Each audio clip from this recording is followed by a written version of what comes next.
Hello and welcome to Comics Over Time.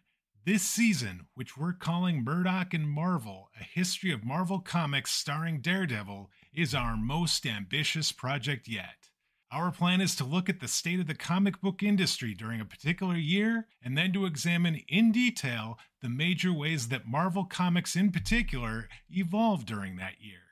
We'll look at who was creating comics, what new characters or storylines were introduced, and which comics either debuted or ended. After that, we'll get down to business, take out our stack of Daredevil comics, and look at what our old friend, the Man Without Fear, was up to during that same time. We're glad you've joined us. My name is Duane. With me, as always, my good buddy Dan. We're back for another week, Dan. Another interesting week. This one's been a lot of fun to read about.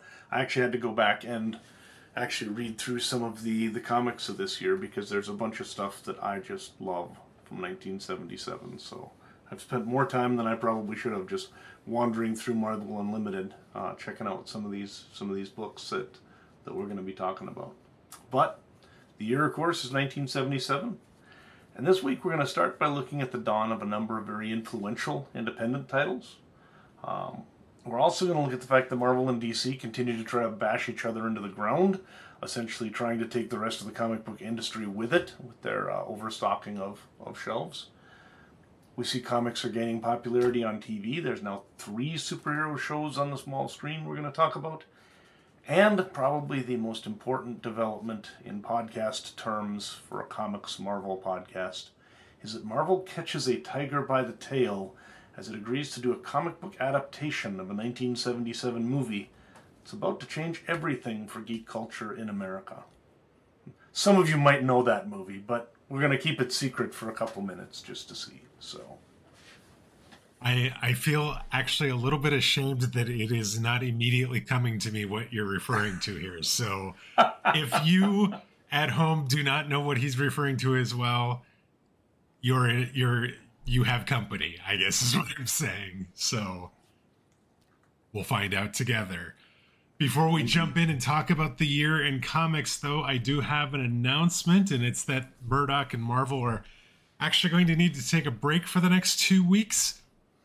My fault entirely. I am actually moving. We have sold our house, and we have to get out and move into a new place. However, it's not actually the place that we were intending to move. It's actually going to be a short-term rental because, yeah, the place we want to move, we can't get into yet. So it's complicated and by want to move to, by the way, what he really means is the place they've already designed and purchased and paid for, they can't move into. It's not like they're waiting for, maybe to be able to get into a lease or something somewhere else. So, yes. Yeah, unfortunate. So it's really dumb. So next weekend I'm going to be getting ready to move because Monday, the day after we would normally record, we can actually move into the new place. And then the following weekend, which is Memorial Weekend, we're just going to be in the place for maybe a couple days. And so I don't even know if we'll have internet all set up or anything like that. And we definitely will not have computers and things set up for recording. So I apologize. You're going to get a week break between 1977 and 1978. However, I will be doing as much as I can as far as reading to get ready for those weeks when we come back. We'll be recording our usual Sunday at the beginning of June, and then June 5th will be the next Murdock and Marvel episode. So you can put that on your calendars. But Dan, it sounds like you were going to try and get some Marvel Unlimited podcasts out in the interim, at least. Yeah, so I think Sienna and I will be returning to podcasting next week, so we should be able to make sure there's at least a little bit of something coming into the feed. And we love you listeners, and we try to get this podcast out every week. But in actual fact, Duane's got a lot going on the next couple of weeks, so I think we should all cut him a little bit of slack, and we will be back and talking 1978 before anybody knows it. It'll all be good. I will say this, spoiler alert, I am into actually 1979 reading Daredevil, and I'm really excited about the next couple weeks. There's some interesting things happening that we're going to start kind of talking about this week that's going to lead into some of the stuff we're going to see in the next couple years.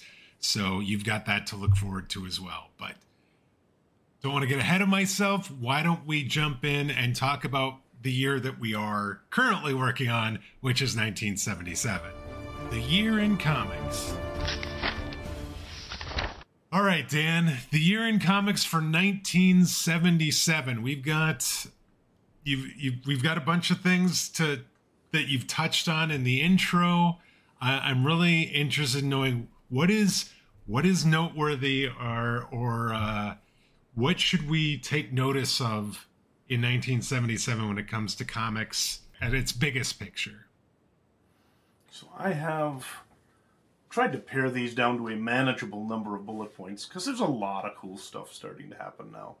But as far as some of the things I think really are good to note, the first one, again, not in the United States, or mostly US, but I think it's impossible to not note the impact that 2000 AD and the character of Judge Dredd, who comes out of 2000 AD sometime in the first few issues of that title in 1977.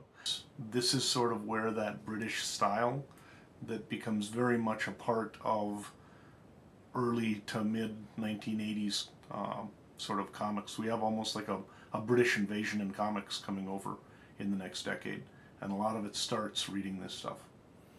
Also coming out of Europe, Heavy Metal Magazine is published for the first time in April of 1977. This is a adaptation, essentially, of a French comic or magazine called Metal Hurlant or something like this.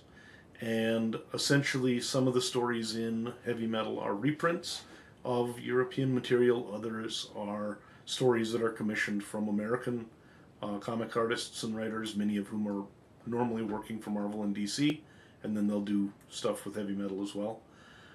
While I was reading this, I saw a quote on the magazine that said it was futuristic sophistication meshed with juvenile titillation.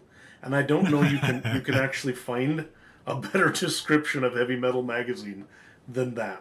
That's exactly what it was.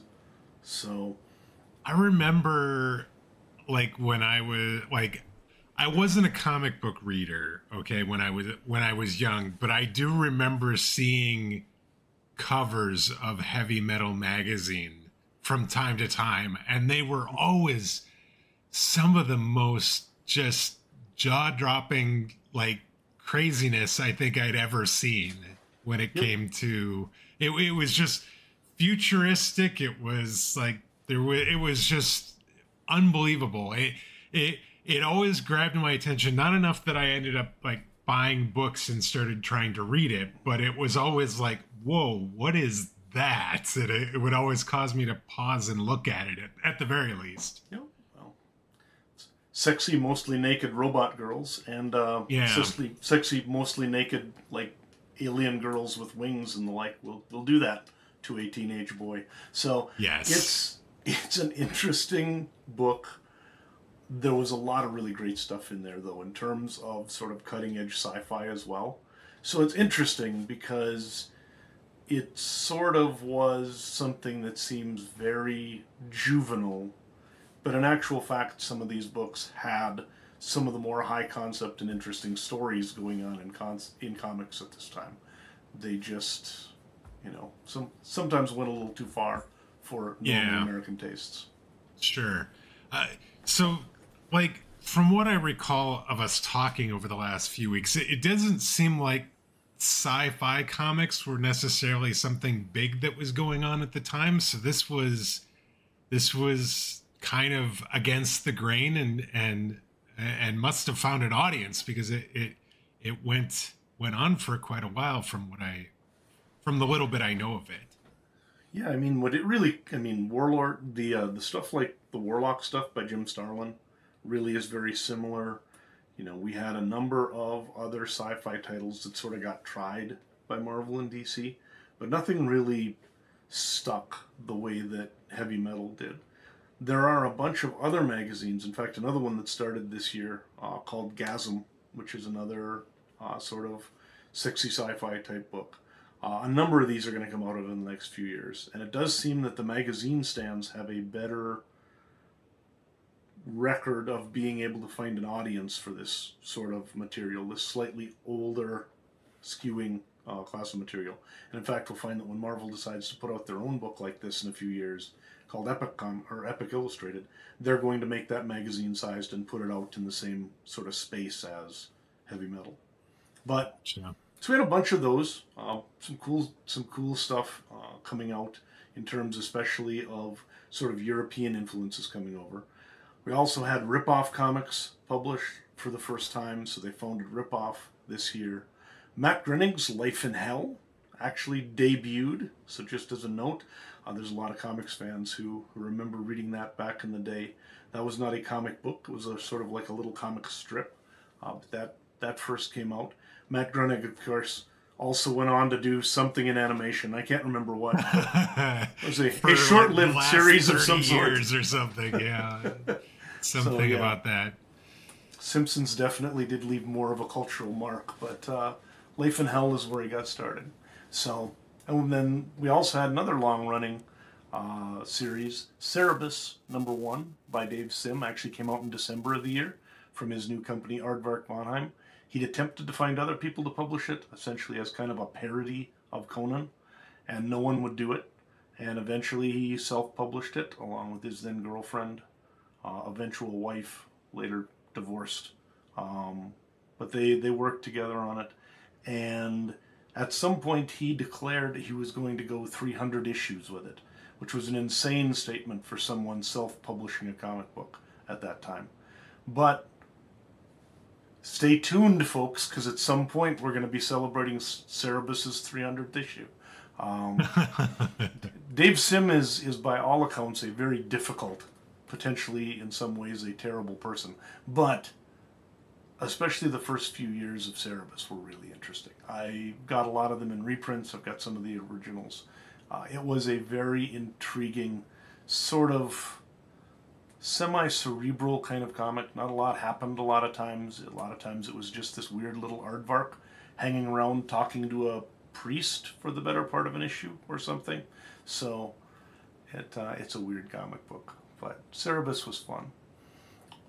Over at DC, we had some new characters. Huntress, one of my favorite characters of the 70s, debuted. Joe Staton designed her. She originally was designed as Bruce Wayne and Selina Kyle's daughter. And she was on Earth 2, so essentially a different multiversal version of Batman, and Catwoman had a kid. And then she grew up to become a crime fighter herself called the Huntress. We had one of DC's first actual superheroes. They'd had a few aborted attempts at black superheroes like Tyrock in the Legion of Superheroes, but Black Lightning came out and was the first sort of lasting DC black character to get a starring book. They also brought out a comic I really enjoyed called Star Hunters, which I mention only because I'm still angry, because what we're going to find is it debuts in 1977. It's canceled unceremoniously in 1978, and I never found out what happened in that comic because they've never gone back to these characters to explain what happens. It's really frustrating. In other news, what was Star Hunters? It was like this group of a bunch of folks who end up getting stranded, and they're trying to get back, and they're fighting this battle. Kind of, they're a bunch of rebels or whatever. And the final issue ends on a cliffhanger, #7, 50 years ago, and they've never finished it. So you'd figure with all the times they come back and resurrect characters and whatever, they could give us a couple issues of Star Hunters to just sort of finish things off.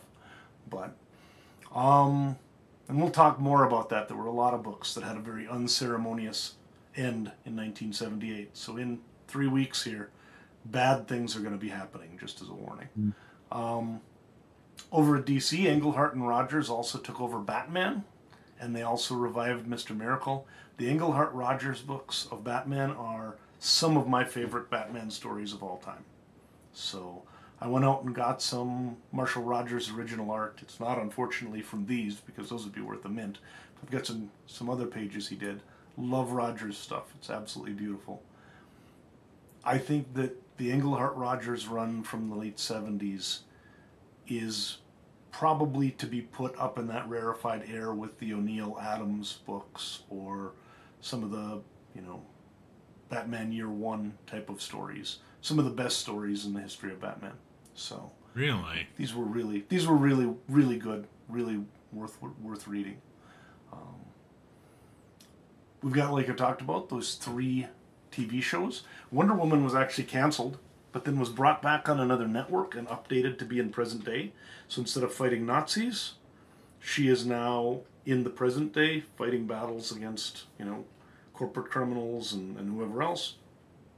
And they basically bring back the same guy who played Steve Trevor and just say that now it's Steve Trevor's grandson, and continue on without really making too big a deal of it. So really, they don't fire him. They just update. Say, yep, looks a lot like his grandpa, and then away we go.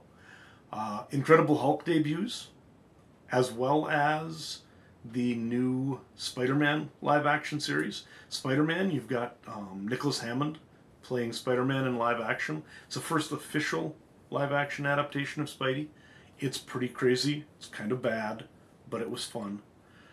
And then we've got the Incredible Hulk, which... Have you ever watched any of the old Hulk episodes? Oh, I feel like I've seen some bits and pieces, but I don't know that I've actually ever seen a full episode start to finish. So this is Lou Ferrigno as the Hulk, right, and the rest. Right. Really, actually, very successful the way they did it, because what they did is almost have it where Banner is essentially somebody who accidentally turns himself into the Hulk, and then he ends up being pursued by this investigative reporter guy. And so he ends up having to go town to town, and every time he goes to a town, he tries to settle in, live a normal life. Something happens where he has to save somebody.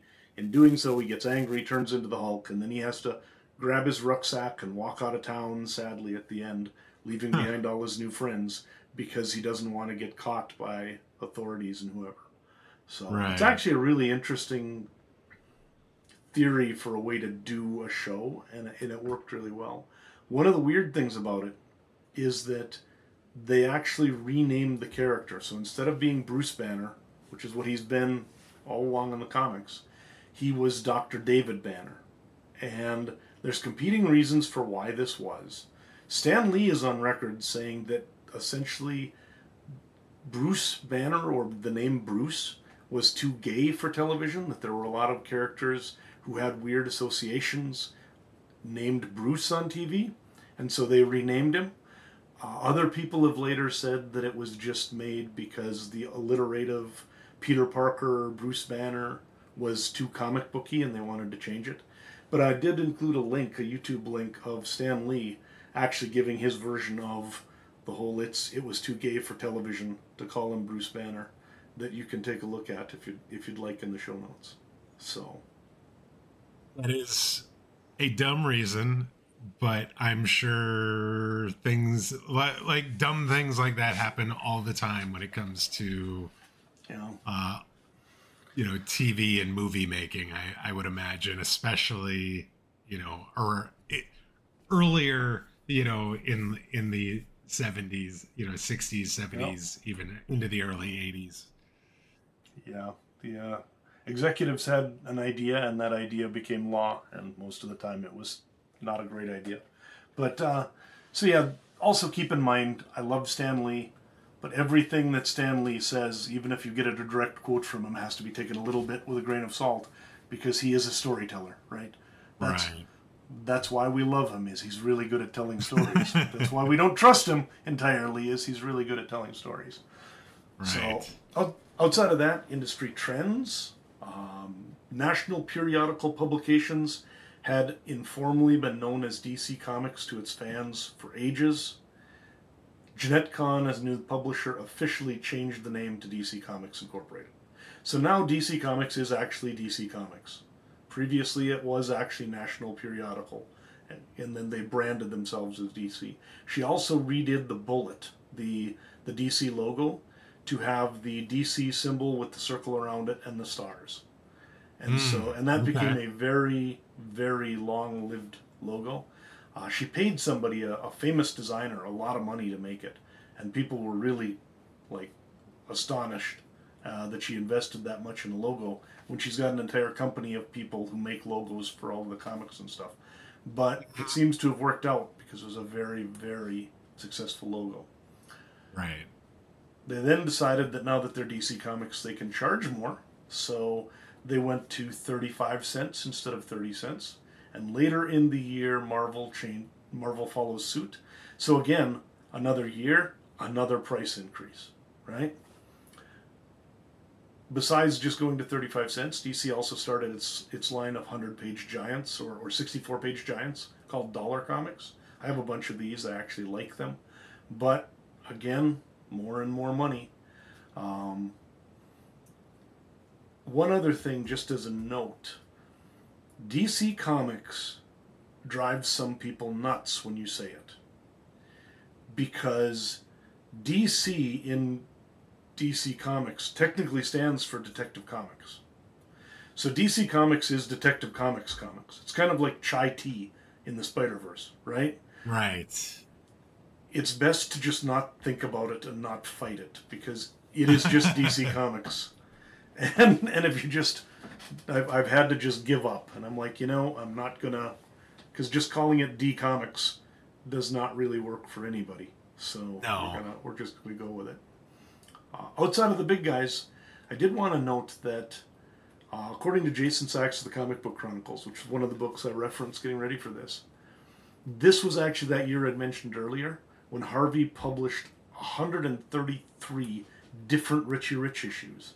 Like 133 comics starring Richie Rich, totaling over 13 million copies that they put out. In 1 year, they put out... In this 1 year. Wow. Yeah. So they averaged something like, 13 or 12 or something like that Richie Riches a month. And then that put him number 2 in terms of appearances, because Archie was the star of over 200 titles, accounting for something like 20 million copies. So we keep talking about Marvel and DC because they're the ones that sort of things are evolving and they've got a universe they're building. But in the background, there still are these kids' comics doing just massive bank all at the newsstand because they're not really getting anything from the direct market. Because these, Richie Rich goes into a comic book store, nobody's going to buy it. All of this is still at the newsstand. And so that's one of the problems is you've got all of these comics being distributed at newsstands. Marvel and DC are pulling away from newsstand sales because they're finding the direct market is sort of being built for them.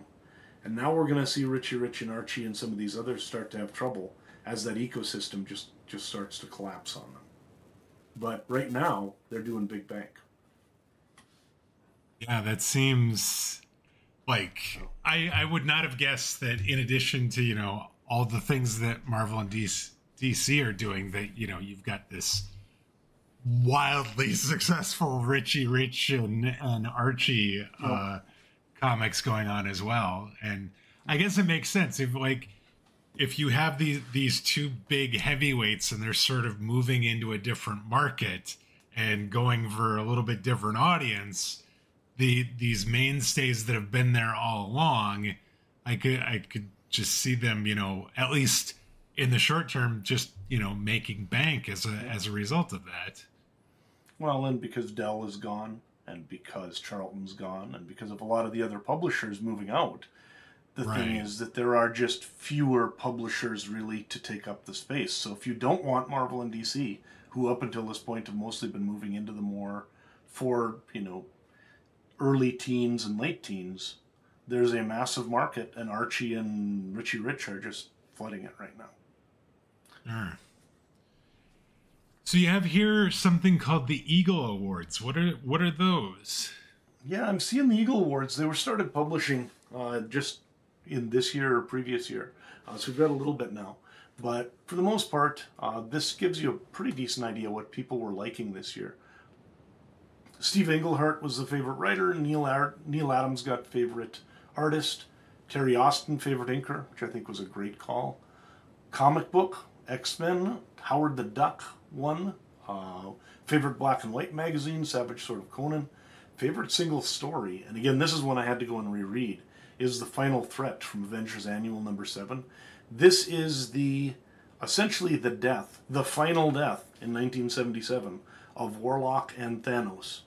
So, would have been nice if we'd gotten more stories from those guys, but 77, they both ended up finishing off. Jim Starlin came back and took care of them. At the end, Thanos has been turned into granite, denied his ability even to die, to be with the death that he loves, and Warlock has been sucked into the Soul Gem, where he is hanging out with Pip and Gamora and a bunch of other folks, because he can take people's essences into the Soul Gem when they die, and so in essence killing them.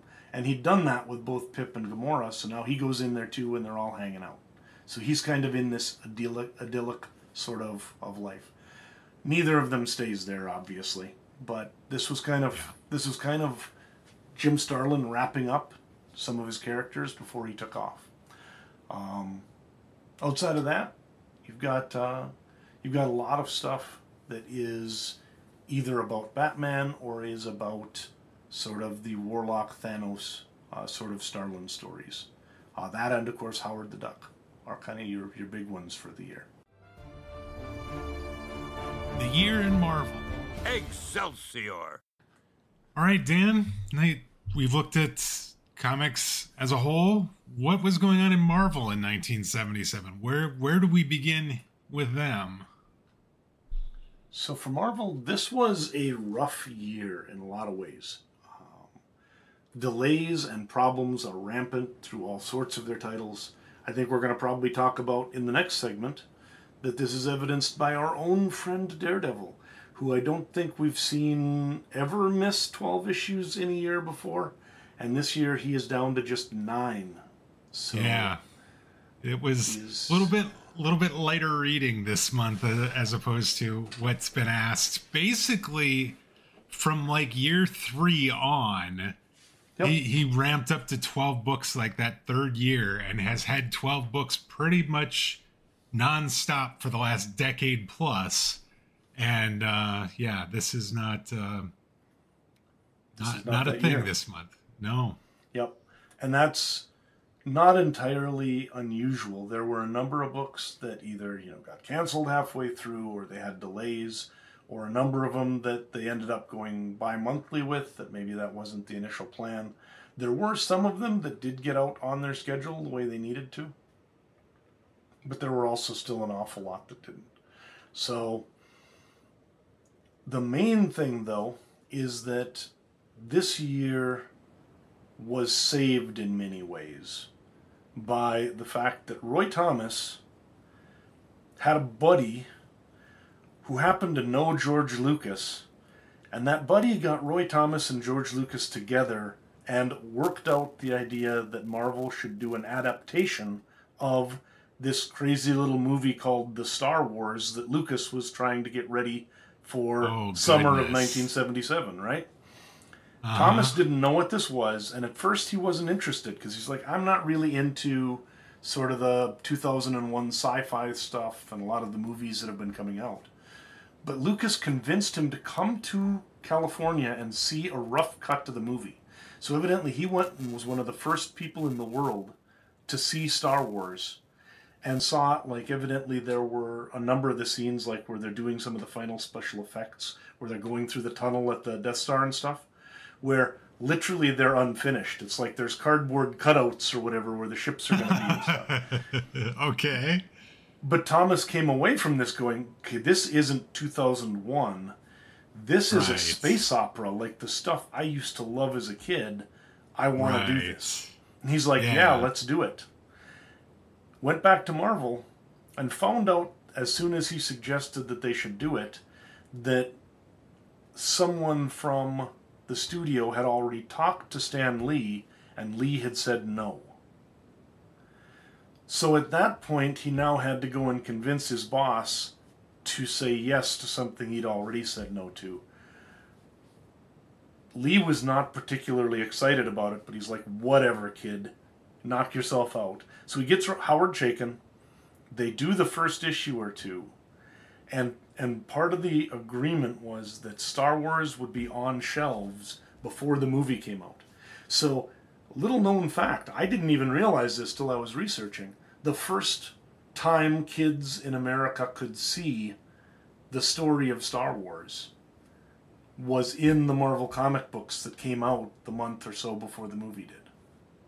Really? So they did a 6-issue adaptation, the first 6 issues of the Star Wars series, and that series continued and went for like, I don't know, 70, 80 issues? I can't remember how long. Maybe more than that. But the first 6 issues are the adaptation of the first movie. And they underprinted it initially because they're like, who's going to go to this? We don't want to waste a bunch of copies. Had to print it multiple other times, and in essence ended up selling over 1 million copies of Star Wars #1 before they were done that summer. Interesting. What is very interesting is that a number of people, including Jim Shooter, say that they were in meetings and had seen sales figures and believe that Marvel was in actual fact on the way to bankruptcy in 1977. And that if it hadn't been for the decision to do Star Wars, there's a very good chance that the company would have simply went bankrupt and stopped making comics by the end of the year. Wow. So that is I never in a million years would have thought that was a thing, but that is amazing. There's all sorts of other comic companies that were going under. Marvel was still just a comic company, and it was being so poorly run, right? Stan Lee had left Day to Day, and again, you've just got all of these young guys who know about comic books but have no idea how to run a business. And right. They're terrible at it, and they've all got their own little fiefdoms. And so Marvel then did the Star Wars thing. They're like, okay, this makes money. They immediately started licensing all sorts of other stuff. Some of it good, some of it bad. So you got a Godzilla licensing with a Godzilla comic that came out. We got, Shogun Warriors is coming out in a little while. They developed the Micronauts. This year, though, the two of them are Godzilla. And then we also got a crossover with a rock band, which is kind of crazy. Kiss had been wanting to do something with Marvel for a long time because Gene Simmons is a huge comic book fan. And he actually said, we want to do this, but Steve Gerber has to write it or we refuse to have anything to do with it. Oh, God. And Gerber's like, sure, I can do that. So we actually had Marvel Super Special #1 where Kiss and a bunch of the other Marvel heroes, like Avengers and whoever, battle Mephisto and Doctor Doom. And so, there you go. Oh, my And they'll goodness. come back. This is the first but not last appearance of Kiss in the Marvel Universe. So, kind of crazy. But so they are actual characters in the Marvel, the regular Marvel Universe.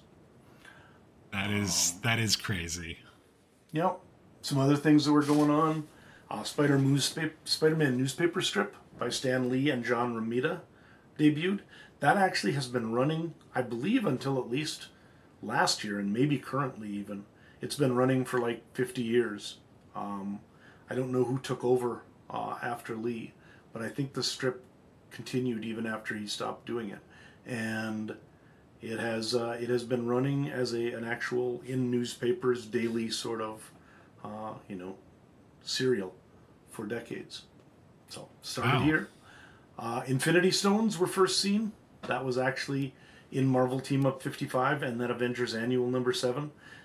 We'd previously seen some of the stones here and there, but the idea of them being sort of these related stones that could come together to provide great power is first seen in Avengers Annual #7, when Warlock explains kind of what Thanos' plan is to destroy all of the suns in the universe to present the destruction as a gift to death. Other important things, John Byrne and Chris Claremont have been working as a team on Iron Fist for over a year. They've done all 15 issues of Iron Fist. When Iron Fist dies, when it's canceled this year, Claremont brings Byrne over to X-Men with X-Men number 108, and they start one of the most successful collaborations in X-Men history. And really, the two of them together are pretty much magic. They also hate each other, because I think they're two extremely strong personalities, so they couldn't get along for very long, and they refused to work together or maybe even talk to each other anymore. But when they were working together on Iron Fist and the X-Men, they were absolute dynamite. Terry Austin also joined them. This was the first time Austin inked Byrne, and he became Byrne's sort of signature inker over the years. Did just a fantastic job on him. He's one of the great inkers of all time. And then I guess Carol Danvers actually first becomes Ms. Marvel this year. So she moves from being a supporting character in the Captain Marvel book to being a hero in her own right. Really cool. That is quite an eclectic sort of group of things that all happened this year at Marvel. That is, I don't know that I was going to say, I don't know that I would have had any of those necessarily on my bingo card. And, you have lots of them happening together. And you're saying that there's more craziness coming?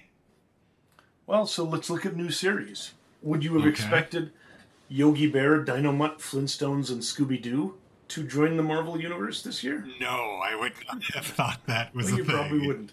They got the Hanna-Barbera license. And because they were developing some books because they wanted to get back into the kids market, when they were able to get the Hanna-Barbera license, instead of developing new ones, they went with characters that already had Saturday morning TV shows and established IP and everything else, and decided to do that. These were characters that had been published by Dell and others for years, but those licenses had fallen away when those companies went out of business, and so Marvel picked them up and started publishing those. As mentioned, we have Star Wars. Logan's Run also follows up later in the year. That's actually got George Perez art in it. Really kind of a cool adaptation. Logan's Run didn't make nearly as much money as Star Wars, obviously, and the adaptation was not as well received. Godzilla came out. We also got The Human Fly, which The Human Fly is actually a guy who was a Daredevil in the 70s. And somehow he got Marvel to make a comic book out of his idea. So he's more of an actual hero in the comic than he is in real life, obviously. But it's kind of the same outfit, and he's a guy on a motorcycle wandering around doing stuff. Human Fly was weird. I read a few of them. It didn't really work for me. DC had given up on Tarzan. Were not able to make it work when they got the license. It came free, and Marvel decided to give it a try. So they have a lot of the Edgar Rice Burroughs characters, Tarzan, John Carter, Warlord of Mars. They start publishing both of those. We got some new books for the female heroes. We've got Ms. Marvel #1, Red Sonja #1, and I believe also it's the first appearance of Spider-Woman this year. So either first appearance or first issue. I can't remember which one. Black Panther debuts. This is a new Black Panther by Jack Kirby. And because it was his character and he didn't like what people had evidently did to it, he just completely forgot everything that Black Panther had done for the last 10 years and started him over as kind of this space adventurer kind of guy. So a lot of the really good work that like Don McGregor had been doing over the last few years, Kirby didn't even reference any of it. He just went off on his own. So that was completely devoid. Huh? Yep. That's sad because there was some really fun stuff and interesting things that were going on with Black Panther before this. Absolutely. We also get What If, the stories of things that might have happened differently in the Marvel Universe. I like What If because I like the multiverse type stuff.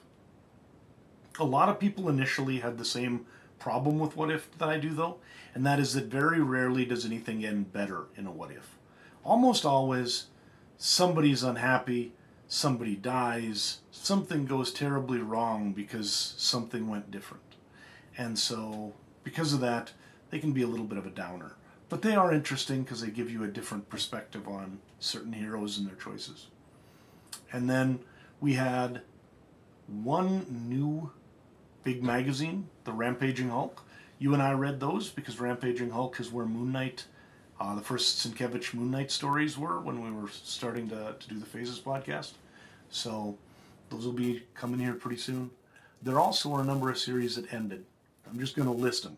2001: A Space Odyssey, Inhumans, Omega the Unknown, Iron Fist, Son of Satan, Kazar, Werewolf by Night, Marvel Presents, Marvel Double Feature, Marvel Spotlight, Weird Wonder Tales, Two Gun Kid, and Logan's Run, plus two of the big magazines, Deadly Hands of Kung Fu and Planet of the Apes magazine. So, in this year, we did actually have slightly more things ending than starting, and when you look at the fact that a number of the things starting were either licensed series or like kids stuff, and almost everything that was ending was a Marvel title, this was actually a very, very bad year for core Marvel hero titles. Probably almost twice as many of them ended as started. So, yeah, that's not great. No, and a lot of these again were ended partly because they just couldn't get people to hold on to deadlines. Stories were getting dropped, problems were happening, and so, and then Jack Kirby, they just had a bunch of them that either he was being difficult in terms of working with the rest of the universe, or they just weren't selling the way they would like to. So a lot of the Kirby titles at this time, for better or worse, had sales problems. So where are we at as far as like new characters then? What did we get much in the way of new characters this year? Obviously with some with these like licensings and things, we're seeing an introduction of characters that people were already familiar with. But what about just like characters that would have an impact potentially on Marvel and eventually the MCU? I'm not going to put Han Solo and Godzilla into our new characters for this. Yes, no, I wouldn't. I would not think you would do that. It was a terrible year for new characters, really. Most of the new characters that came in this year were short-lived. People like Spitfire, Graviton, or 3D Man, right? When I was looking through the list, I really had to add in people to get to even like 10 characters to mention who were not necessarily top-notch folks. So we do have two main groups that we would probably want to know.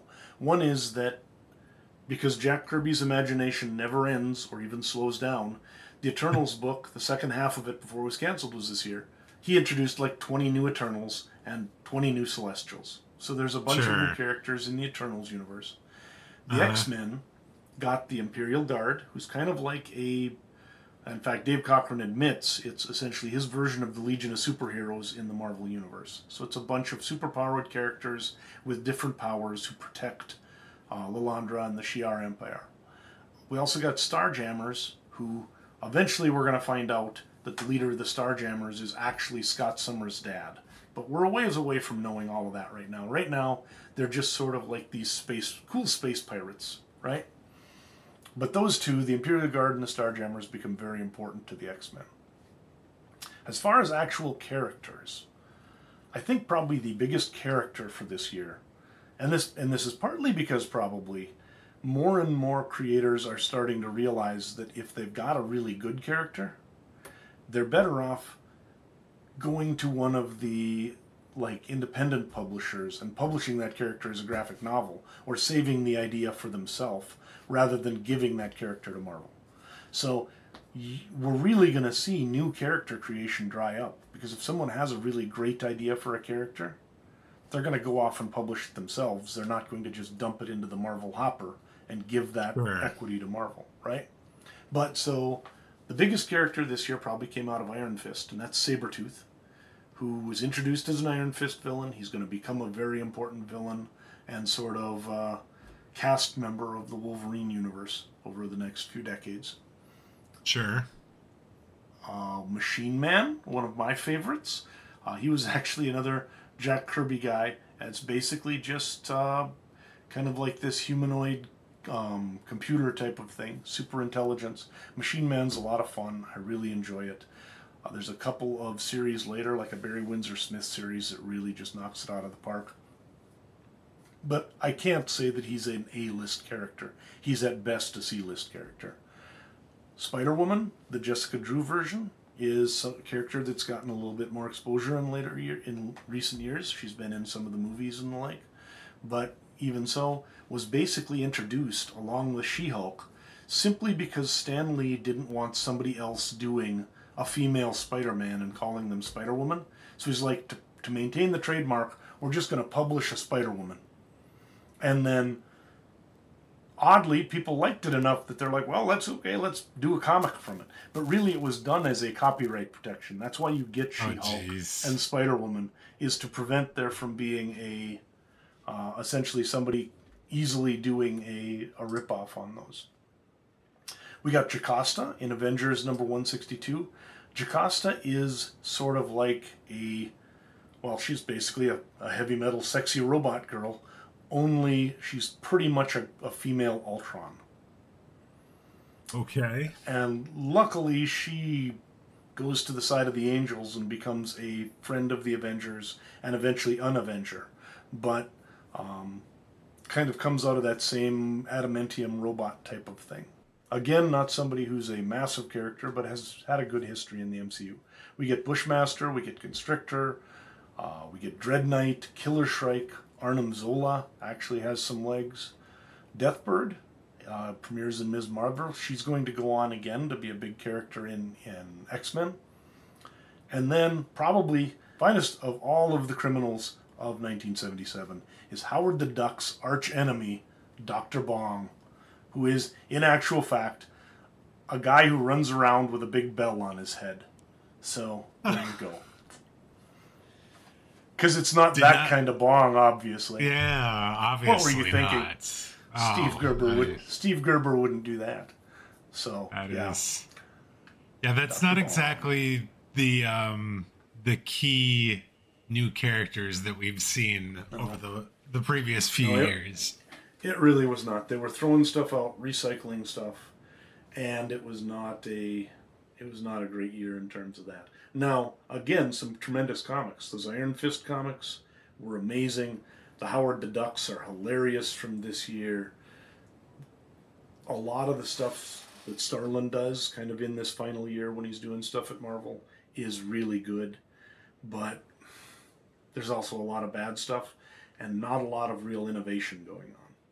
Well, let's talk about the bullpen, and there's, I don't even know how to go about saying this exactly. It's like, because we're dealing with production issues and delays and things like this, who is there and who's running things, and who's doing work, I guess, this year. So Archie Goodwin is the editor-in-chief, and everybody says that they love the guy. Archie is somebody who's been beloved in the industry, and even when he was editor-in-chief, I think people were pretty happy with the idea he was editor-in-chief. The problem is that sometimes nice guys get run over and aren't necessarily able to get things done, and I'm afraid that might have been what happened to Archie. There were 195 different people who are credited in at least one Marvel comic this year, which, if you think about it, is a crazy number. It's well over double what we had just a couple of years ago. And so many of them are doing fewer and fewer, and so many of them are doing just fill-in work. So, as far as creators who did a bunch of stuff, our top 5 writers are Roy Thomas, Marv Wolfman, Bill Mantlo, Len Wein, and Jack Kirby. All pretty solid guys doing what they can. Penciler, Kirby, Sal Buscema, John Byrne, and Gene Colan. all had credits on 20 or more issues, which means they were working and getting a lot done. For inkers, we had Mike Esposito, Mike Royer, Pablo Marcos, Klaus Janson, and Joe Sinnott as the top 5. Colorist, Glynis Oliver, George Roussos, Don Warfield, Janice Cohen, and Phil Rachelson. And at letterer, it's Gaspar Saladino, John Canis Costanza, Joe Rosen, Irv Watanabe, and Mike Royer. So, a bunch of really good names there, a bunch of very solid professionals. There's a lot of folks, though, who are young and just getting started and are having a tough time holding down schedules, and there's nobody keeping them to them. So, as an example, one of the people who is premiering this year is Dave Stevens. Dave Stevens later goes on to do The Rocketeer. He later goes on to basically revive Betty Page's career by doing a bunch of Betty Page pinups and sort of getting her back out into the public eye. He actually was a kind of somebody who did a lot of good girl art and stuff like that for other publishers and the like. But he actually helped out on Star Wars, not because he was supposed to, but because Howard Chaykin was late and they needed to get it done, so they just pulled in all sorts of people. A lot of these early Star Wars books have a bunch of people in the credits because they just needed to get the book done, because that was one of the ones they were contractually obligated to get out, so there was no, we're going to ship it late and apologize. Right. It just had to go. But, so yeah, there's just a ton of people at all stages of Marvel doing stuff, and essentially what happens is this is going through, Roy Thomas and Star Wars kind of pull things through, but Stan Lee is starting to see there's a problem. Archie Goodwin is kind of miserable because he doesn't really seem to be enjoying the job that much. He's not ready to quit, though, necessarily, except for the fact that there appears to be a guy hanging out next to him who really is desperate to just take his job. And so, sometime late in the year, Stan Lee decides he wants to make a change. Archie Goodwin realizes that there's this going, and he's like, I don't really want this job. I was happier when I was writing and editing. Let's just let Jim Shooter take it. And so Jim Shooter has been hanging out. He came back after, doing his Legion books when he was 12. He came back, or 14 or whatever. He went to college. He came back a couple of years ago. He's been working with Lee, doing editing and then fill-in stories. We've had some Daredevil stories, even, that I think Jim Shooter's been writing. Yep.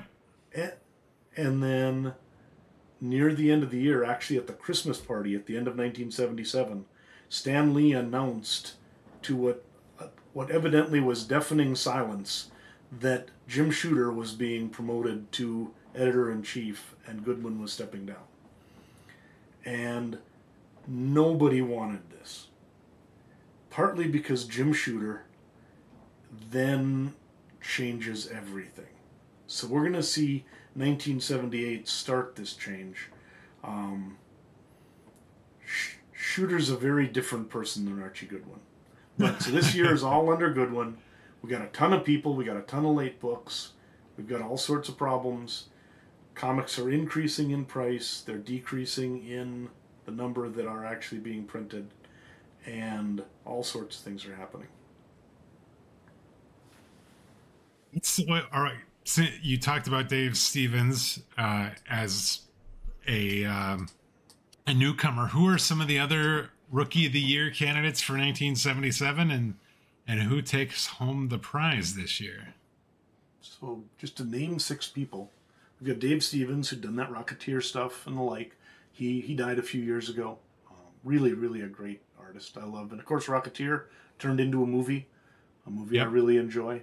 Wendy Peeney ends up doing a story called ElfQuest, which is basically a 30 or so year odyssey that she's been building. It's one of the greatest sort of independent stories in the history of comics. But she actually started with a Red Sonja story in 1977 that predates her publication of any of her ElfQuest stuff. So her first, I believe, published comic book is actually Red Sonja number 6 from 77. The weird note to that, of course, is that Peony had initially become famous within fandom as one of the people who cosplayed Red Sonja in a lot of conventions. So she actually, in fact, was even on TV on like the Mike's, I can't remember, Mike somebody show in the 70s, dressed up as Red Sonja for a piece they were doing on comic books. Really? So, yeah. Huh. So, but she started out, neither Stevens or Peony really did hardly anything for Marvel, so they're not going to win this award or even come close. Mark Evanier, similarly, one of my favorite writers, because him and Sergio Aragones do a book called Gru, which is probably one of the most fantastic humor books in the history of comics. There are very few things. When I was a kid, I would lay in my room laughing until I cried from Gru comics. It brought me true joy. So, but he did not. He also didn't do a ton of stuff with Marvel. So really, he started here on the Hanna-Barbera books, and then he moved on to other stuff and the like. He has done some Marvel work. The three people who stuck with Marvel for a while are Ralph Macchio, who was a writer and editor who was influential at the company up until 2011. He's actually someone who did a lot of stuff and was very solid and dependable, but was not necessarily someone who created a lot of characters or anything like that. He is one of those people who does the work that needs to be done and is always a great, when you read a Ralph Macchio story, it's probably going to be pretty good, but it doesn't necessarily introduce Wolverine. Sure. We also have Mike Golden, who started in drawing the Micronauts. He then was sort of, I believe, the writer and artist on a story called The Nom, which was a long-running sort of more true-life look at the Vietnam conflict. And he co-created Rogue. So Golden is a fantastic artist. He's somebody who influenced a lot of later people, including Art Anipus, one of my favorites. But I think our winner this year is a guy named Mike Zeck. Started out as an artist on Kung Fu. He worked on Captain America for a long time. He's one of probably my favorite Captain America artists. He did the Marvel initial Secret Wars storyline, which became one of the most important comics in the history of Marvel. He did a book called Kraven's Last Hunt, and he is most famous probably for the fact that he is the one that did the definitive Punisher miniseries that sort of took the Punisher from being a supporting character to being one of the big characters in the Marvel Universe. Gotcha. So, Zeck's artwork is all over 1970s, 1980s, even a 1990s Marvel, and he's absolutely one of the most important artists in the history of the company.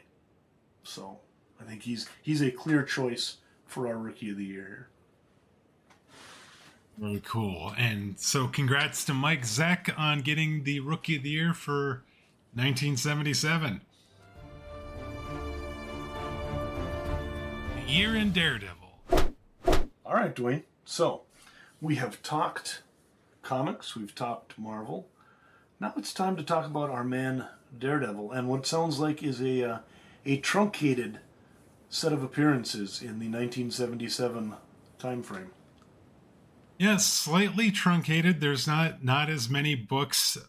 The appearances that he had this year in the main book, we're talking about issues 141 to 149. He also made an appearance in Iron Fist number 11, Marvel Team Up number 56, The Avengers 159, and Marvel Comics Super Special number 1. But we're going to focus primarily on that Daredevil run, and there's some really interesting things that are going on here.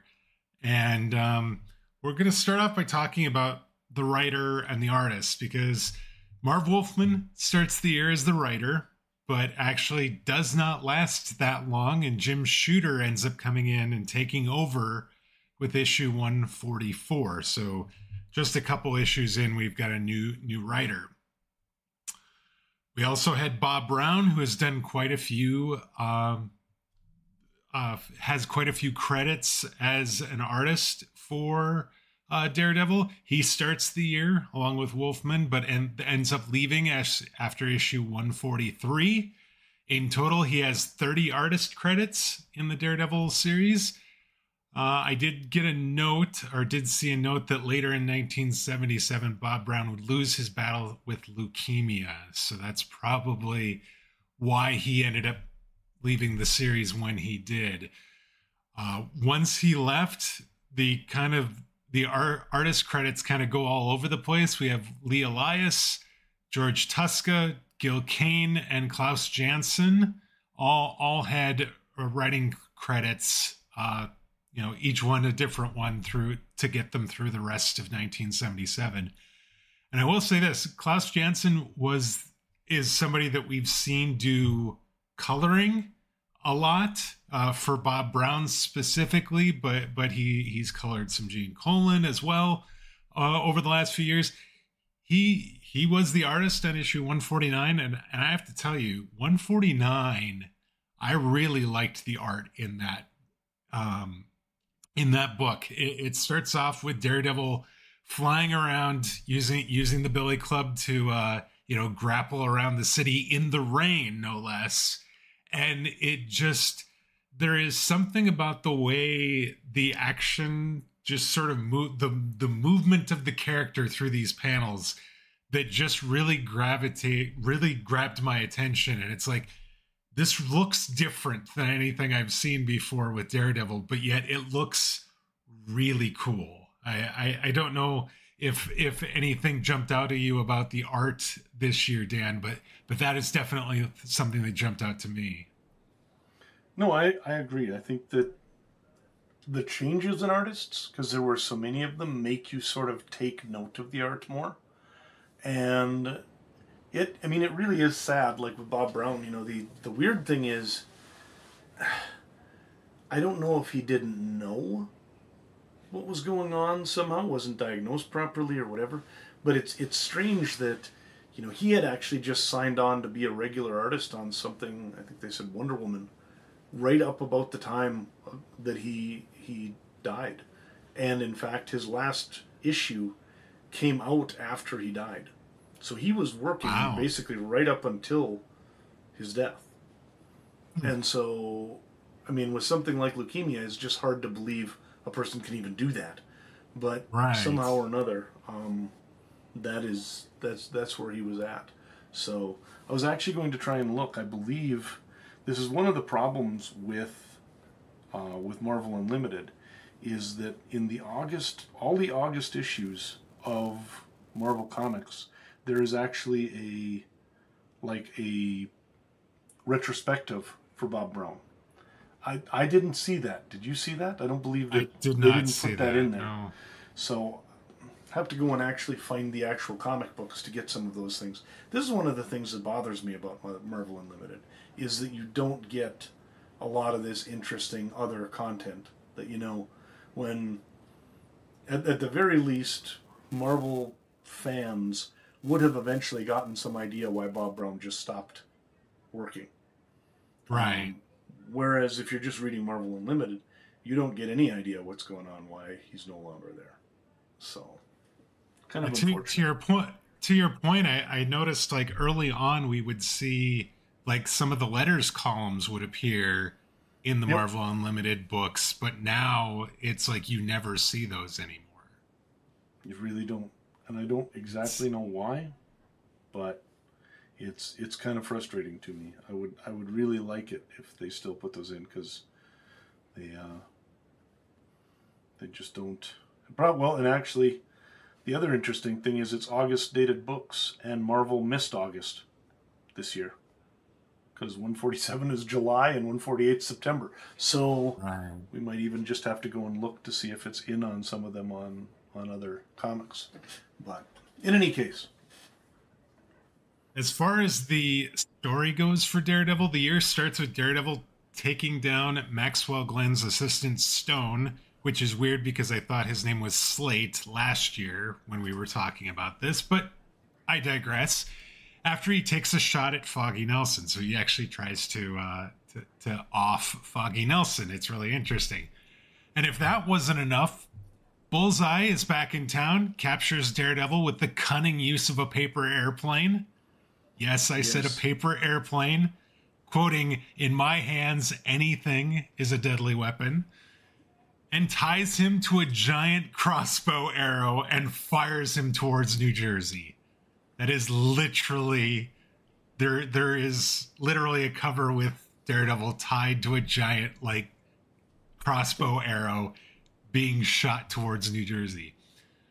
Though Daredevil is able to escape the death trap with the help of a fan, no less, a fan by the name of Nova, a recently new character to the Marvel Universe, who apparently is familiar with Daredevil and his work and is a big fan.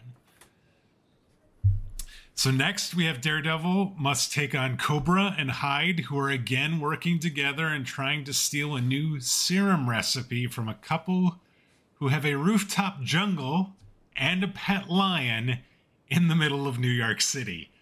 If that sounds weird, it's because it kind of is. It is so weird. Next, we have the Owl breaking out Man-Bull out of prison and asking him to be his bodyguard and kidnap a doctor who can help him regain the use of his legs. Once captured, the doctor gives Owl an exoskeleton, which allows him to walk and fly, but it also has, unknown to the Owl, a flaw that Daredevil is able to exploit that allows him to defeat the villain. So, interesting. Daredevil saves the doctor and says, yeah, I had to give him this exoskeleton, but there's this fatal flaw I put in there. Why don't you go ahead and use that to take him down? And so then Daredevil just goes ahead and does that. Yep. Kind of nice. Kind of nice how that worked. So next we see Bullseye return again, and he has his sights set on Daredevil, this time challenging him to a duel at a TV studio while broadcasting it. With Daredevil's radar sense on the fritz due to a golf ball incident, Daredevil takes a beating and gets shot before he's finally able to take down Bullseye. And when he's pressed on who hired him, Bullseye says the name Glenn. This is important, and we're actually going to look at Duel as the spotlight issue for this week, because it is kind of crazy, this TV station and what ends up happening during this. But the larger implication is that obviously it's not Heather Glenn that hired Bullseye. It's presumably Heather Glenn's father, Maxwell Glenn, who has been kind of riding this line of being possibly a slumlord, or it could have been the assistant, Stone, Slate, whatever his name is, who took a shot at Foggy right at the beginning of the year. So there's some weird things going on with Maxwell Glenn. And of course, Heather doesn't believe that anything her father is doing is bad. So finding out that Glenn is the one that hired him sets off some major red flags, and obviously is going to lead to a rather big confrontation as we go through the rest of this year. Yep. So moving on, Daredevil goes to confront Maxwell Glenn, and he confesses to several crimes, including kidnapping Deborah Harris, who is Foggy's fiancée, who has been missing for close to half a dozen books at this point. But Foggy hasn't really told anybody, and it's really been weird. And the crazy thing is he does all this, he confessed all this without really much resistance. He doesn't, he's not being threatened or anything. It's just in a conversation, he just sort of admits that these are things that he's doing. Now, Daredevil leaves, and what we learn is that Kilgrave is the one pulling the strings. And after Deborah Harris is rescued, Maxwell Glenn is then arrested for all these crimes that he committed, presumably at the behest of Kilgrave. Daredevil realizes something is up, and upon returning to Glenn's office, he finds a secret door leading to Kilgrave and a group of entranced business leaders. So he's not only gotten Glenn under his thumb and doing his bidding. He's got all these other business leaders of New York in this like secret room, back room thing, doing all these things to allow for Kilgrave to, make hay in New York City, I guess. Kilgrave escapes while Daredevil has to fight through these group of business leaders who obviously are not going to put up much of a fight to our man without fear. So I really like this book, and I will say, I don't know that this is. I'm not going to make some pronouncement, but I think this to me feels like the first modern Daredevil. I don't know. I could see that. My reason for that is Klaus Janson comes on as inker. And to be quite frank, as much as Frank Miller, his style becomes Daredevil, it's really Frank Miller channeled through the ink pen of Klaus Janson that becomes Daredevil's signature sort of art style. And this is weird because it's Janson inking Gil Kane, and you can't get somebody much different than Gil Kane from Frank Miller, but the way that Janson just solidifies everything and brings kind of a gravitas to it that just helps to make it seem like Daredevil. And then also the fact that at the end he gets done and he's done all this fighting, and it's one of the first times where we see Daredevil actually having one of these sort of moments where he's doubting himself and almost starting to get into the constantly guilty and questioning himself guy that we know, Matt Murdock should be. And not about whether or not he's hurting his girlfriend, right? But about, he says, I had him, I let him through my fingers, but I swear I'll find him again. I have to bring him to justice. I have to. I just think this one felt to me like it was the place where we started to turn the corner from Bronze Age Daredevil to modern Daredevil. And that turn will actually be in a few weeks, or in a few weeks for us, when we hit like 1979, 1980 probably. But I was impressed by this story, and it felt right. It felt better than some others. I didn't have... The thing that got me is I never pegged Kilgrave being a part of this story. And so the fact that he gets revealed, I think, one, kind of some shock value that I think worked really well. And two, like, the other thing that I think makes Daredevil, to me, Daredevil, is, like, the fact that he picks up on subtlety. And the thing that he realized, or the thing that made him question whether or not Glenn was guilty or not, was he was watching the interaction between Maxwell Glenn and his daughter Heather as he's being led into the police station, and he's like, I don't remember doing any of this. And he's like, and she's just devastated, and he's like, I don't know what's going on. I don't remember any of this, but obviously I'm guilty. And he even looks like he feels bad. It's like, and Daredevil's watching this, and he's like, wait a minute, there's something going on here. And to me, it's like, I love the radar sense, and I love all that, and like, how he's able to be this acrobat and doing all the things. But the thing that I think that I like about Daredevil is the intelligence of the character. You've got a guy who is smart enough to be a lawyer, then using that intelligence to deduce things that, maybe some other superhero wouldn't pick up on. And that was something I saw in this book that feels like it's not something we see too often up until this point with the Daredevil character. I like that. And that it brings in that idea that, there's a reason he's a good lawyer, and that is that he can read people.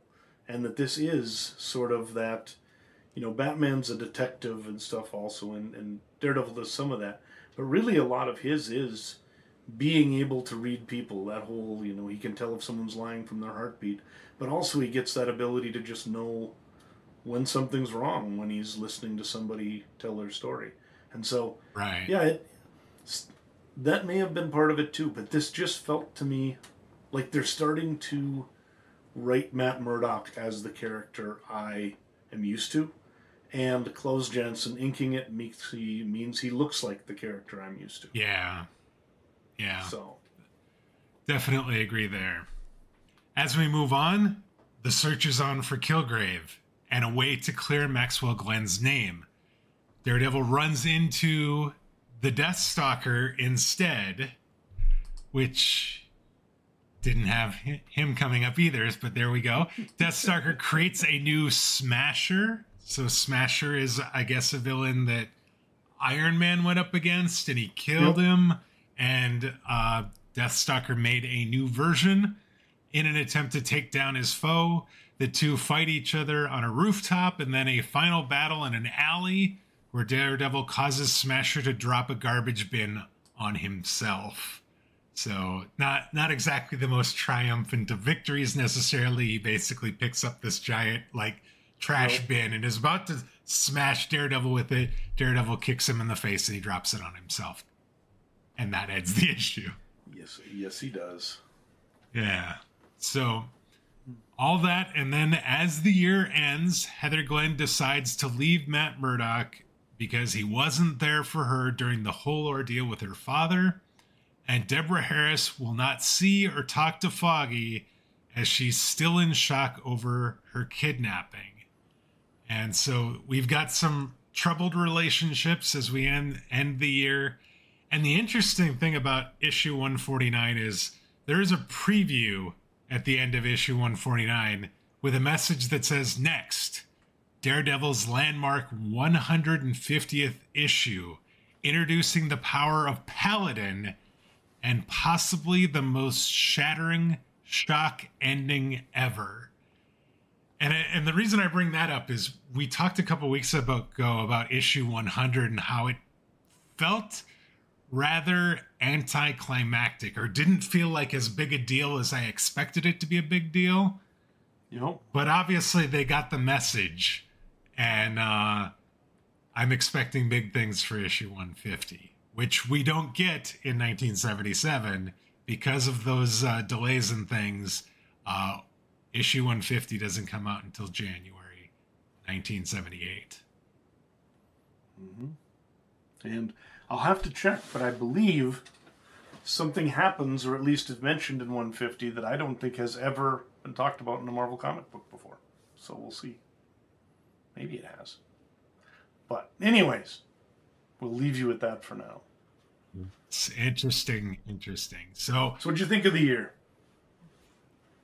I thought this was actually a pretty good year. There wasn't the breadth of stories that we normally would get in a year, but as far as the main Daredevil story, I thought there was some interesting things that were happening here, and I also, I guess, liked the fact that there did feel like there was movement throughout the year. There was some change occurring, and especially as we look at the end of the year, these relationships with our main characters, they're on the rocks, and I'm not entirely sure how things are going to shake out going forward as a result of that. Yeah, no, it was interesting. I think it was uneven in that you've got changing writers, you've got all sorts of different artists, that sort of stuff. That has to cause some trouble, but right. For the most part, they've got it going. I am. Yet again, the fact that they went back to the well where you've got the mastermind who's hiring all these other guys to take care of Daredevil. Yeah. It's like nobody wants to fight him themselves. They're always hiring other villains to do it for them. But that said, yeah, I've been enjoying them. It's a little bit crazy how the romantic stuff keeps just veering back and forth. But whatever. That's how that goes. I mean, there's some crazy things going on. Giant crossbow, knocking out Matt Murdock with a paper airplane. Some of that stuff is a little on the like, okay, this is obviously a comic book sort of thing. But by and large, I liked kind of I liked the story, like the story being told there. It kind of felt like there was this through line throughout all of this. And so you had, and it even started like last year, right? With what's going on with Maxwell Glenn and why, is he a shady landlord or is it his assistant? And then we have the assistant trying to take out Foggy Nelson, and the villains aren't necessarily the greatest throughout all this, and like the couple with the rooftop jungle was a little weird as well, but like the actual like main story with Kilgrave and Maxwell Glenn and all that, I thought that was an interesting story that provided kind of the main like thing to watch throughout the year. I'd forgotten about the like tech bro Tarzan and Jane who'd bought a jungle on his penthouse in the city. Oh, good lord. But yes, so there was some goofy stuff. Anyway, so outside of that, what was the new and the interesting and the different and places and stuff? You've always got some more for us. So as far as powers, toys, and places, I mean, all this stuff happened in New York, or like into basically the edge of New Jersey. So there really wasn't, as far as new places go, anything new that we saw. We didn't see any real new abilities or powers that I can think of as far as Daredevil demonstrating, and there was no new thing the Billy Club could do that it never did before that I could think of this year either. So nothing real evidentiary, I guess, as far as this year goes. This week's Spotlight Story. We've discussed more in general all of the fun that Daredevil's having this year. So you, though, have a spotlight book for us. We're going to look at more specifically. What is your book of the year for 1977 for Daredevil? So yeah, the spotlight for this week is going to be Daredevil number 146. It is from June 1977, and the title is Duel. So if you recall, this is the issue where Bullseye and Daredevil go at it at the TV station. So, as we begin this story, Daredevil recognizes Bullseye in his civilian guise and changes into a lawyer suit so that he can follow him without attracting attention. He then watches Bullseye enter a gun shop, and he ends up preventing Bullseye from striking the proprietor with a golf ball, and the two end up scuffling as a result. So this blind guy somehow sees that the owner of the gun shop is going to get hit with a golf ball, and actually kind of stops him from doing it. And yeah, they get in a scuffle. When the police arrive, they could find no reason to detain the man because he didn't do anything. He just was at a gun shop with a golf ball. And Murdock can't tell him that he's actually Bullseye without revealing his own identity. So they just get to go about their own things. But as he exits the shop, Matt Murdock is whacked in the head by a golf ball, severely disorienting his senses. I think we can probably guess where that came from. He returns to the office and learns from Foggy that Bullseye, who was enraged that a blind man had foiled his robbery attempt and has decided to call out Daredevil, has taken over a TV station and demanded that Daredevil come and fight him. Because that's what you do when you're a villain and you get your robbery foiled by a blind guy. You call out the local superhero to fight him on TV. So Daredevil arrives and they fight, despite Daredevil's non-functioning radar sense. Daredevil takes a beating, but they end up in the studio's wrestling ring. Yes, this TV studio has a wrestling ring for some reason. You noticed that too. I'm like, yes. It has a what? Yes, it just happens to have a wrestling ring. So apparently they have, low budget wrestling that this TV station, produces, I guess. So in this ring where Daredevil then gains the upper hand until Bullseye draws a gun and shoots him. But even shot, Daredevil manages to beat him and save the station's hostages, and Bullseye mutters the name Glenn when Daredevil demands to know who hired him. Daredevil contemplates the name and its meaning as he staggers painfully away just as the police arrive. So that is...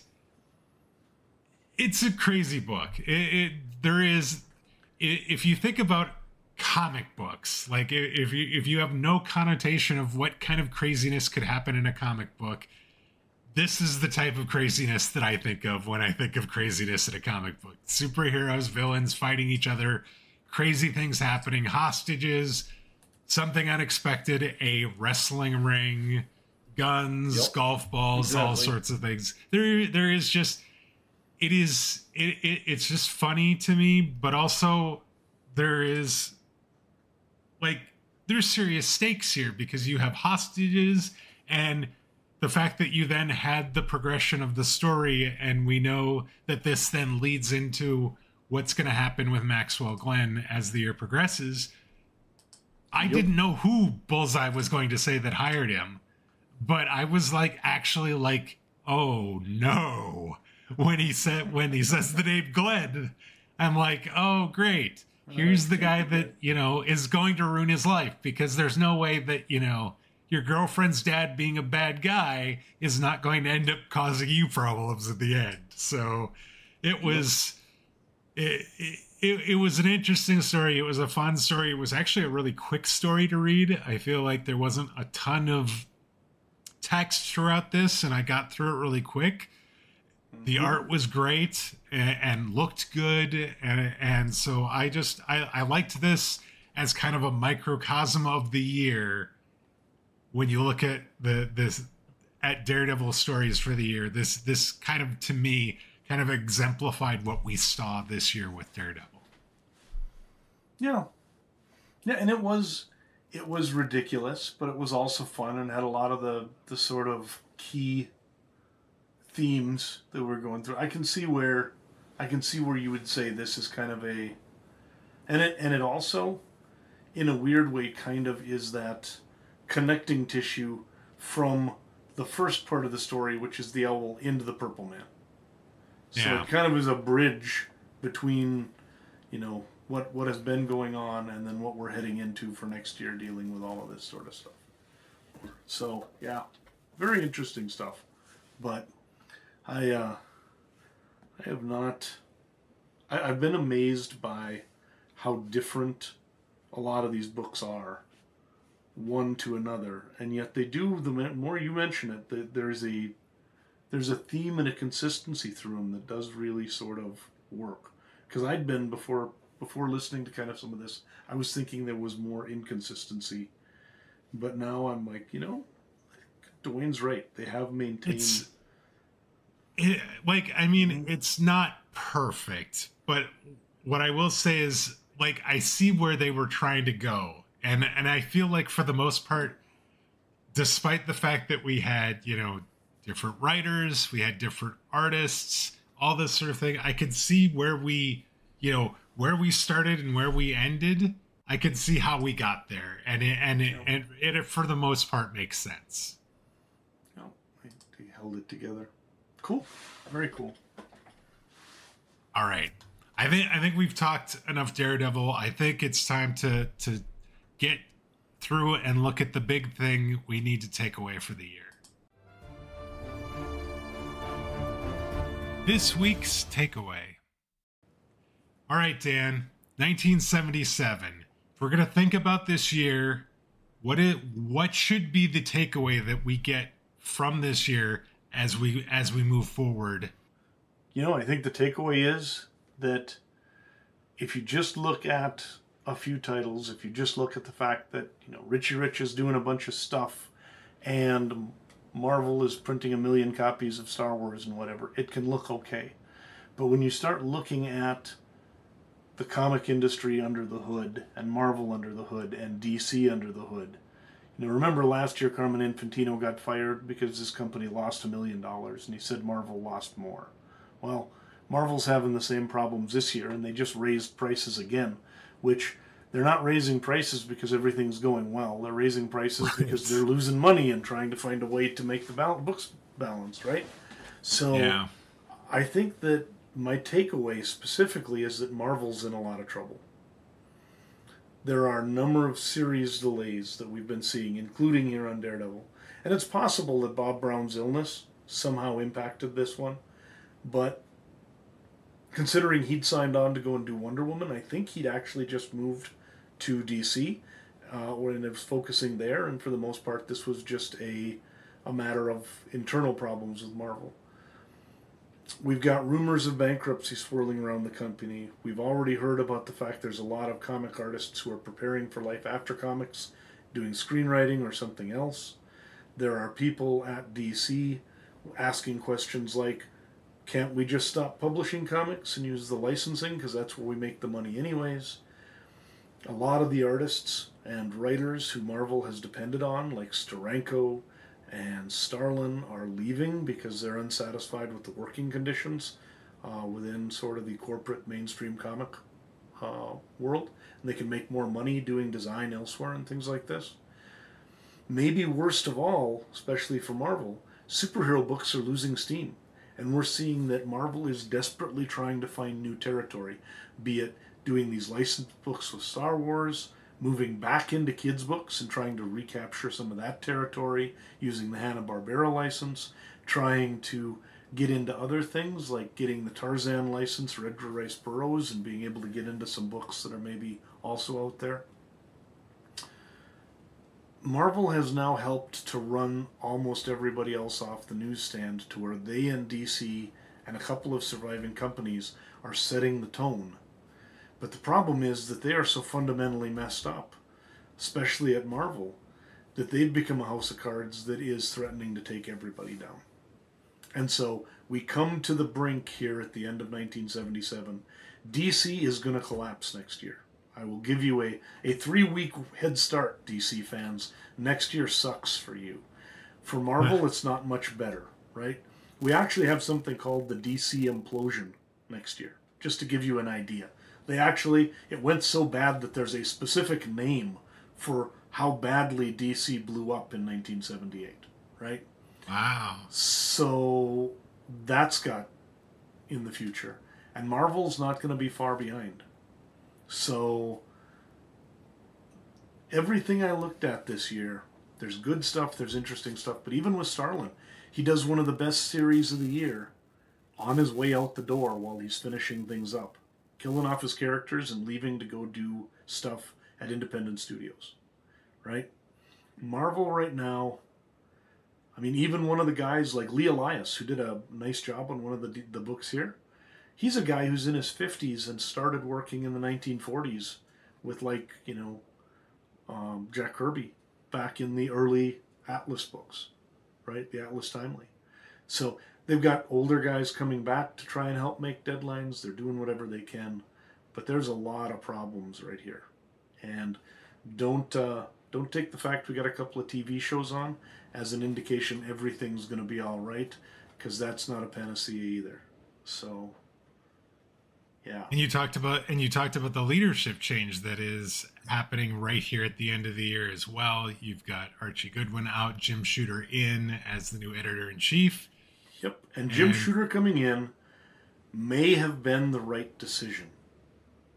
It's tough love for a company that needs tough love, because he's going to be a reviled editor-in-chief. But maybe he's doing what needs to be done. I've always thought that Jim Shooter was the bad guy in a lot of this. And there's no question he is not somebody who has a great bedside manner with his coworkers and the people that work for him. But the more I read about what was going on, the more that I think it's understandable for someone to pull their hair out and say, this just has to stop. And that's maybe what's going to happen. I'm going to be interested. I've got some time to really dig into 1978 and what Shooter does when he first comes in. I've always had an opinion of what he did when he first came in, but I've kind of got different eyes now, and we'll see. So I am looking forward to that, and I'll have some interesting stuff to share in a few weeks. So, much looking forward to what the next couple years brings when we come back in a couple weeks. And until then, sir, you and yours take care. Hopefully, you and Casey will get everything packed up and moved in, and it will go well, and we will be up and running in a couple weeks. If they do need more time, we will. I'm going to preemptively note that we will reserve the ability to give him an extra week or so if he needs it. But we will keep you up to date here on the podcast if anything changes. So, thank you everybody for that, and I think we're going to be able to do it. So, pencil us in. All right, sounds good. We'll see you folks in a few weeks. That's going to put a wrap on this week's show. We'd like to thank you for joining us. If you're new to the podcast, please consider subscribing on your podcast player of choice. That way you'll get each new episode as soon as it's released. If you've already subscribed, we'd appreciate it if you'd share the show via social media or leave us a review. That will help new listeners find the show much easier. Whether you're new to the podcast or you've been with us from the beginning, we'd love to get your thoughts about this week's show. You can send those to us via email at comments@comicsovertime.com or via Twitter or Blue Sky. We're at Comics Over Time there. Until next week, take care, everybody.